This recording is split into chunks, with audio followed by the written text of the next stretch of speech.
The latest that we have in Istanbul is that the Russian delegation is meeting with Turkish Foreign Minister Hakan Fidan in Istanbul for discussions on the Ukraine conflict. That, of course, is very different from the initial expectations as the talks that would take place here in Istanbul between Ukraine and Russia.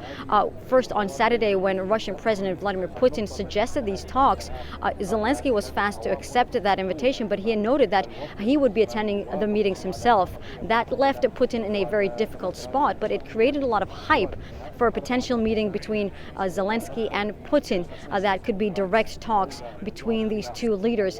But Putin did not respond for 3 days, and finally on Wednesday evening, Putin announced that he would not be attending himself, but instead would be sending a delegation that would be led by his advisor, Vladimir Medinsky, as well as a senior diplomat and defense officials as well. So the level of the meetings here in Istanbul changed dramatically. The expectations changed dramatically for potential breakthrough in the Ukraine conflict.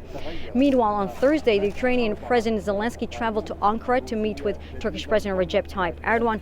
Prior to that meeting, Zelensky made a comment on the Russian delegation. He stated that those who were assigned appeared decorative. But after meeting with Turkish President Recep Tayyip Erdogan, Zelensky stated that he would indeed be sending a Ukrainian delegation to Istanbul with a mandate to discuss ceasefire. In Istanbul, the Medinsky, the Russian delegation head, also stated that they were ready to resume negotiations to discuss possible compromises with Kiev as well.